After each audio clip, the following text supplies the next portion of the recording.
Hello, good morning to everybody. I'm out here in the middle of the country in Tipperary, and I've come across this old cemetery here that's up on a hill. I'll call it No Name Cemetery, but it's between Clonmel and Feathered in County Tipperary. So they have locked the gates, but I see here with a lot of cemeteries over here in Ireland have like a little walk entrance, so you can always come and visit when you want to. You just have to climb up over the wall. There we go. Oh, look at that, eh? Amazing, eh? So let's see what we can explore here. This is a very old place, I can see it. Very old burial grounds.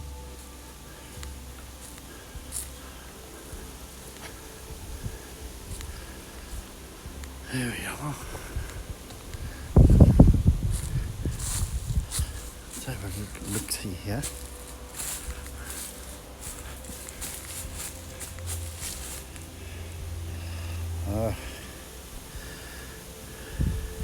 Sacred Heart of Jesus. Around about 1926.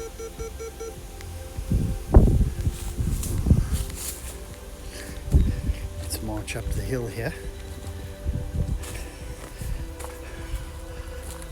and just scan the place.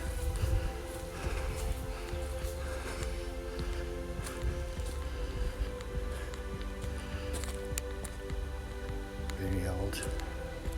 Look at that. We'll just scan around here.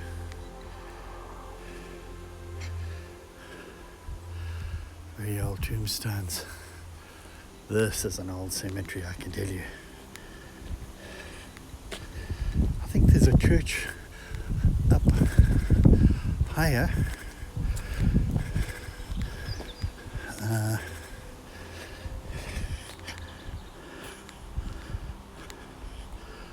And indeed there is.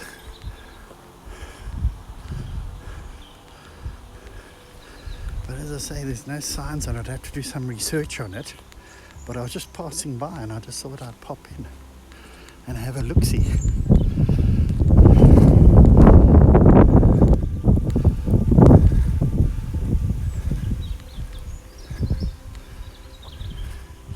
There you go, there's some old...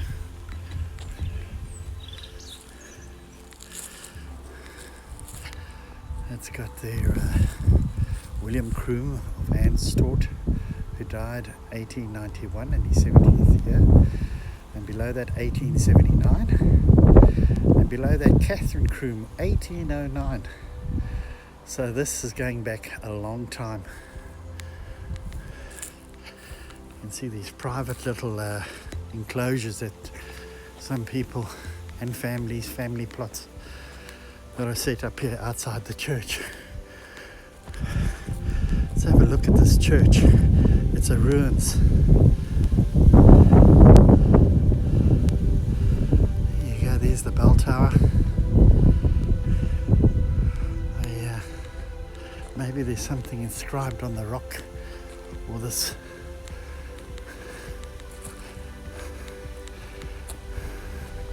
Can't seem to read it. Just above the entrance there. It's long gone, hey? Let's have a look inside. What do you say?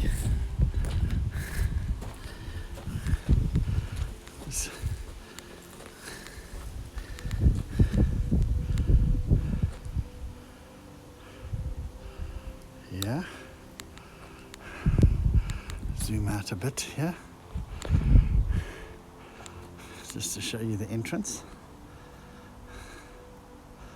And I'm going to go in. Let's have a deco.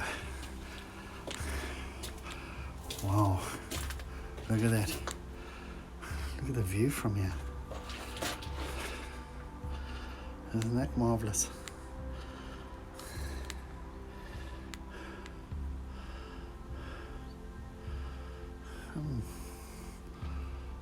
See the arch windows? Oh look, here's the bell tower. Let's see if I can bend this up till we can see it. That means up, eh? Look at that, guys. That's right through the bell tower. That's old.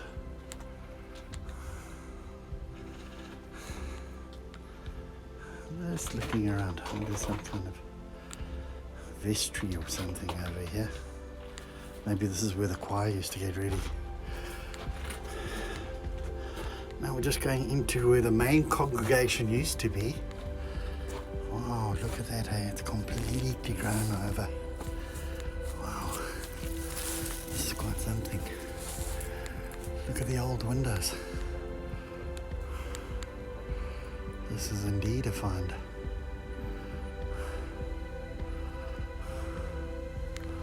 I have no records on this cemetery at all. I'll have to look it up, really. And this church.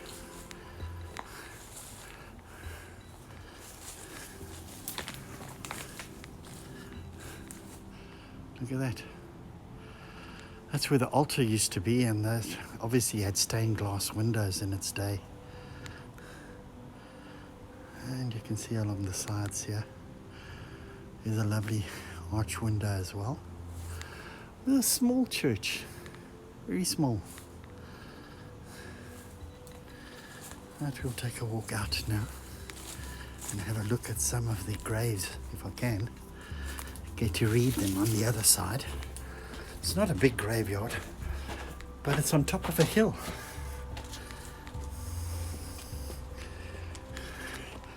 There we go. Oh, there's old graves up here. Look at this.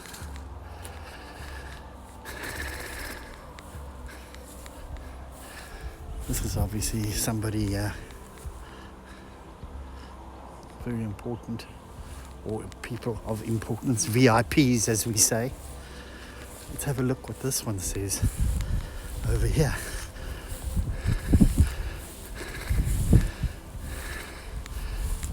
Let's see.